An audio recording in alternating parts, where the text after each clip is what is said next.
जिंदगी से समझौता। गांव के छोटे से कोने में बसा हुआ रामपुर अपनी सादगी के लिए जाना जाता था। यहाँ के लोग मेहनती, ईमानदार और सादे जीवन जीने वाले थे।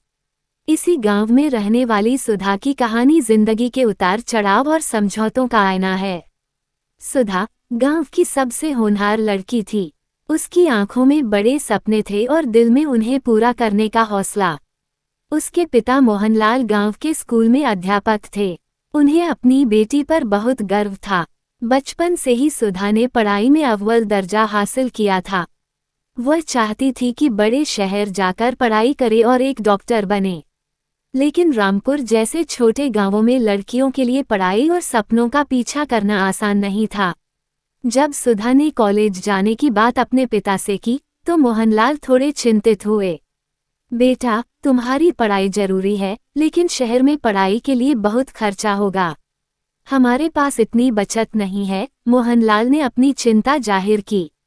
सुधा जानती थी कि उसके पिता के लिए ये कठिन होगा।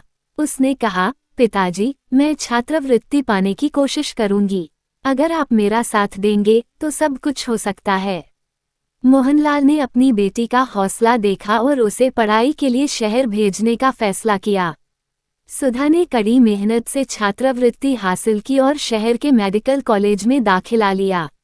शहर का संघर्ष। शहर में आकर सुधा ने देखा कि यहाँ की जिंदगी गांव से बिल्कुल अलग है। लोग अपने अपने काम में व्यस्त रहते थे। किसी के पास किसी और के लिए समय नहीं था। शुरुआत में उसे अकेलापन महसूस हुआ, लेकिन उसने खुद को संभाल लिया। कॉलेज में पढ़ाई के साथ साथ उसने पार्ट टाइम नौकरी भी करनी शुरू की ताकि अपने खर्चे खुद उठा सके। सुधा के संघर्ष और मेहनत ने उसे हर किसी का प्रिय बना दिया। लेकिन इस सब के बीच उसे कई बार अपने गांव की याद आती।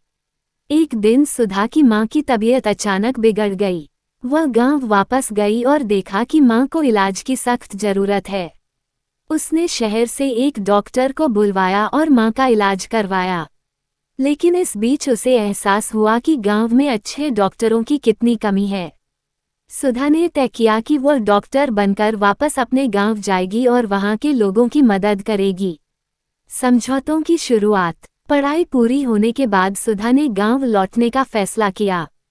लेकिन इस फैसले ने उसके जीवन में कई चुनौतियां खड़ी कर दी।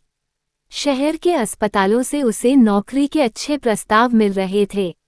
अच्छी तनख्वाह और बेहतर सुविधाएं उसे अपनी ओर खींच रही थीं। उसके दोस्तों ने भी समझाया, सुधा, गांव जाकर क्या मिलेगा? यहाँ रहोगी तो तुम्हारा भविष्य सुरक्षित रहेगा। लेकिन सुधा ने अपने दिल की सुनी। उसने रामपुर लौटकर वहां एक छोटा सा क्लिनिक खोला। शुरुआत में लोगों को विश्वास नहीं था कि गांव की एक लड़की डॉक्टर बन सकती है। लेकिन धीरे धीरे सुधा ने अपनी मेहनत और ईमानदारी से सबका दिल जीत लिया। व्यक्तिगत जीवन का मोड़। सुधा की उम्र बढ़ रही थी। समाज ने शादी का दबाव डालना शुरू कर दिया। मोहनलाल ने भी कहा, बेटा, अब तुम्हारी शादी की उम्र हो गई है। हमें कोई अच्छा लड़का देखना चाहिए। सुधा ने कहा, पिताजी, मुझे अभी अपने काम पर ध्यान देना है। शादी के लिए समय नहीं है। लेकिन समाज के दबाव में आकर सुधा को शादी के लिए हाँ करनी पड़ी। उसकी शादी गांव के ही एक किसान रवि से कर दी गई। रवि एक सीधा सादा आदमी था, लेकिन सुधा के सपनों को समझता था। शादी के बाद सुधा के जीवन में कई बदलाव आए। उसे अपने क्लिनिक और घर दोनों के बीच संतुलन बनाना था। शुरुआत में यह मुश्किल था, लेकिन उसने हार नहीं मानी। समझौते की जीत। एक दिन सुधा के क्लिनिक में एक गंभीर स्थिति का मरीज आया। उसकी हालत बहुत खराब थी। सुधा ने पूरी कोशिश की, लेकिन जरूरी उपकरणों की कमी के कारण वह मरीज की जान नहीं बचा पाई। इस घटना ने सुधा को झकझोर दिया। उसने तय किया कि वह अपने गांव में एक बड़ा अस्पताल खोलेगी, जहां सभी सुविधाएं होंगी। इसके लिए उसे बहुत मेहनत करनी पड़ी। उसने सरकार से मदद मांगी, लोगों को जागरूक किया और धीरे धीरे एक अस्पताल बनाने में सफल हुई। गांव के लोग अब सुधा को देवी की तरह पूजने लगे।